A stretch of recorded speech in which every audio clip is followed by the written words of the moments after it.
हर हर महादेव। नमस्कार। मेरे YouTube channel श्रद्धा में आप सभी लोगों का हार्दिक स्वागत है। उम्मीद करती हूँ कि आप सभी सुखी और स्वस्थ होंगे, भगवान भोलेनाथ की भक्ति में व्यस्त होंगे। आइए जानते हैं आज इस वीडियो के माध्यम से शिव महापुराण संहिता 2 के द्वितीय खंड के 30वें अध्याय के बारे में, जिसमें माता सती द्वारा योगा अग्नि से शरीर को भस्म करने के बारे में बताया गया है। ब्रह्मा जी से श्री नारद जी ने पूछा, हे पितामह, जब माता सती जी ऐसा कहकर मौन हो गईं, तब वहाँ क्या हुआ?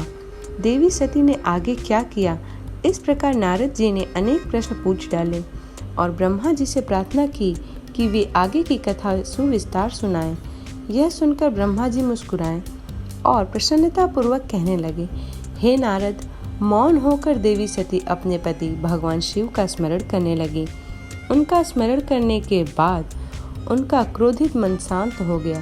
तब शांत मनोभाव से शिव जी का चिंतन करते हुए देवी सती पृथ्वी पर उत्तर की ओर मुख करके बैठ गईं।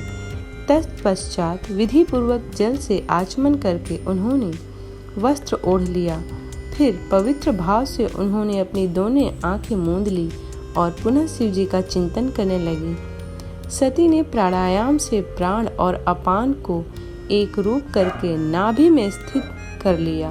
सांसों को संयत कर नाभि चक्र के ऊपर हृदय में स्थापित कर लिया। सती ने अपने शरीर में योग मार्ग के अनुसार वायु और अग्नि को स्थापित कर लिया। तब उनका शरीर योग मार्ग में स्थित हो गया। उनके हृदय में शिव जी विद्यमान थे। यही वह समय था जब उन्होंने अपना शरीर त्याग दिया था। माता सती का शरीर यज्ञ की पवित्र योगाग्नि में गिरा और पल भर में ही भस्म हो गया। वहां उपस्थित मनुष्यों सहित देवताओं ने जब यह देखा कि देवी सती भस्म हो गई हैं, तो आकाश और भूमि पर हाहाकार मच गया। यह हाहाकार सभी को भयभीत कर रहा था। सभी लोग कह रहे थे कि किस दुष्ट के दुर्व्यवहार के कारण भगवान शिव पत्नी सती अपनी देह का त्याग कर दिया। तो कुछ लोग दक्ष की दुष्टता को धिक्कार रहे थे, जिसके व्यवहार से दुखी होकर देवी सती ने यह कदम उठाया था। सभी सत्पुरुष उनका सम्मान करते थे। उनका हृदय असहिष्णु था। उन्होंने ऐसी महान देवी और उनके पति करुणानिधान भगवान शिव का अनादर और निंदा करने वाले दक्ष को भी कोसा।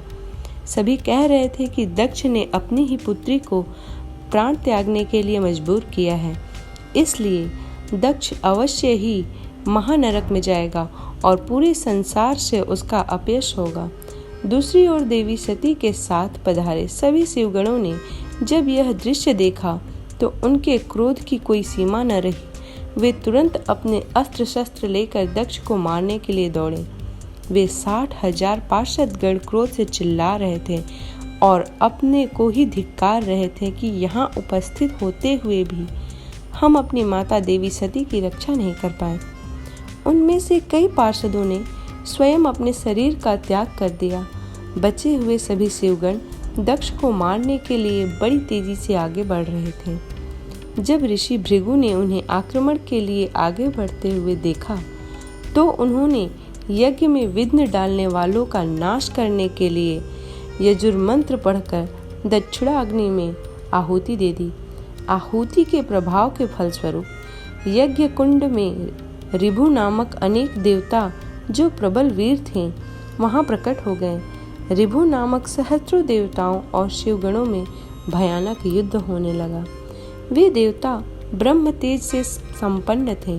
उन्होंने शिवगणों को मारकर तुरंत भगा दिया। इससे वहां यज्ञ में और अशांति फैल गई। सभी देवता और मुनि भगवान विष्णु से इस विघ्न को टालने की प्रार्थना करने लगे। देवी सती का भस्म हो जाना और भगवान शिव के गणों को मारकर वहां से भगाए जाने का परिणाम सोचकर सभी देवता और ऋषि विचलित थे।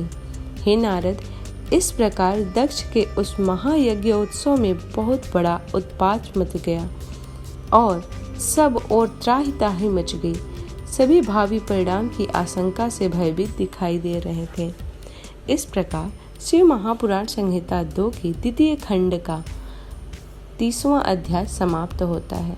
उम्मीद करती हूँ कि आज की ये छोटी सी वीडियो आप लोगों को पसंद आई हो। वीडियो पसंद आई हो तो वीडियो को लाइक करें, शेयर करें और चैनल को सब्सक्राइब करना बिल्कुल भी ना भूलें। इसी प्रकार की भक्ति भाव और पूजा पाठ से जुड़ी हुई वीडियोस को प्राप्त करने के लिए चैनल को सब्सक्राइब करना ना भूलें। मिलते हैं अगले अध्याय में, तब तक के लिए हर हर महादेव।